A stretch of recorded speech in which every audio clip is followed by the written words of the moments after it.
السلام علیکم دوستو، میں ہوں وقار اور آپ دیکھ رہے ہیں میرا یوٹیوب چینل نیوز نیو۔ ناظرین، سائنسدانوں کے مطابق انہوں نے ایک 3000 سال پرانے مصری رہب کی موت کے بعد دوبارہ زندہ ہونے کی خواہش کچھ حد تک پوری کر دی ہے۔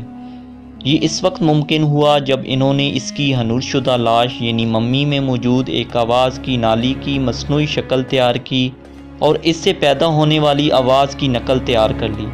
اس کا نام نشیامون ہے اور وہ فرعون کے عہد میں ایک راہب تھا، اور اس کے مرنے کے بعد اس کی لاش کو حنوط کر کے ایک تابوت میں بند کر دیا گیا۔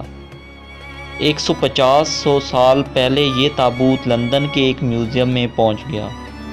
3000 سال پرانے مصر کی اس دور میں اہم شخصیات کو مرنے کے بعد ایک خاص عمل سے حنوط کر دیا جاتا تھا تاکہ ان کی لاشیں ہمیشہ کے لیے محفوظ ہو جائیں۔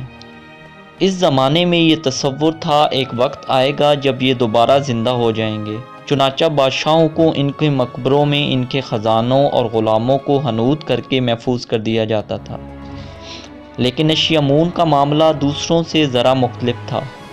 وہ اس دور کا ایک بہت بڑا راہب تھا اور خود کو اس وقت کا سب سے بڑا عالم سمجھتا تھا اور خود کو سچ کی آواز مانتا تھا۔ جس تابوت میں اس کی لاش محفوظ تھی، اس میں بھی سچ کی ایک عبارت رکھی ہوئی تھی۔ نشیامون چاہتا تھا کہ جب وہ زندہ ہو کر بولے گا تو پھر سے سچ کی روشنی پھیلائے گا۔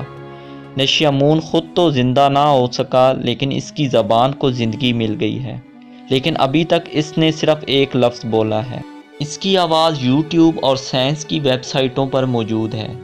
اس کی آواز پر کام کرنے والی ٹیم کا یہ کہنا ہے کہ اگر یہ آواز 3000 سال پرانے راہب کی ہی ہے، لیکن یہ آواز اصل نہیں ہے۔ ان کا دعویٰ ہے کہ اگر وہ آج زندہ ہوتا تو ہو بہو اسی طرح بولتا جس طرح کی یہ آواز ہے۔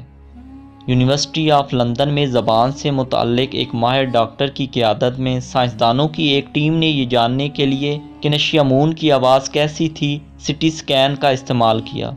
سٹی سکین کا استعمال کرتے ہوئے اس کے گلے اور منہ کا 3D نقشہ بنایا، جس سے ان کو یہ معلوم ہوا کہ ان کے گلے کی بناوٹ کیسی تھی اور آواز پیدا کرنے والے اعضاء کی نوعیت کیا تھی۔ انسان کو بولنے میں مدد کرنے والے اعضاء میں نسوں کی بناوٹ، زبان کا سائز، حجم، دانت اور ہونٹ اہم کردار ادا کرتے ہیں۔ ان سب کی بناوٹ اور سائز مل کر آواز کو ایک مخصوص شکل دیتے ہیں۔ اسی کی وجہ سے ہر انسان کی آواز ایک دوسرے سے مختلف ہوتی ہے۔ مسٹر ہاورڈ کا کہنا ہے کہ یہ آواز حاصل ہونے کے بعد اس آواز کا الیکٹرانک گراف بنایا جو ان سب کی ملاپ سے پیدا ہو سکتی تھی۔ اس نے کہا کہ ممی اس وقت بول نہیں سکتی، لیکن میرا یہ خیال ہے کہ اگر یہ لاش زندہ ہوتی اور بول سکتی تو تقریباً اسی آواز میں ہی بولتی۔ آواز پیدا کرنے کا یہ عمل کافی دلچسپ تھا۔ سائنسدانوں نے 3D سٹی سکین سے حلق، آواز پیدا کرنے والے اعضاء، ہونٹوں اور زبان کی تصاویر بنائیں۔ ان چیزوں کو 3D پرنٹر پر تیار کر کے جوڑ لیا۔ اس کے بعد ان کو کمپیوٹر سے جوڑ کر ایک لہر پیدا کی گئی اور اس کو ریکارڈ کر کے اسپیکر پر سنا گیا۔ سائنسدانوں کا دعویٰ ہے کہ 3D پرنٹر سے تیار کردہ اعضاء، زبان، ہونٹ، حلق کی مدد سے ایسی آواز پیدا کی جا سکتی ہے جو بالکل اسی طرح اس کی زندگی میں تھی۔ نشیامون کی وہ واحد حنوط شدہ لاش ہے کہ جو 11ویں فرعون کے دور کی ہے۔ اس نے اہم معلومات فراہم کی ہے۔ سائنسدانوں کو اس پر کیے گئے تجربات کی مدد سے قدیم مصر کے بارے میں اہم معلومات حاصل ہوئی ہے، جس کی وجہ سے سائنسدانوں کا خیال ہے کہ ایسے مزید تجربات سے باقی فرعون کی ممیوں سے اہم معلومات حاصل کی جا سکتی ہیں۔ اگر آپ کو ہماری ویڈیو اچھی لگی ہے تو ہمارے چینل کو ضرور سبسکرائب کیجیے۔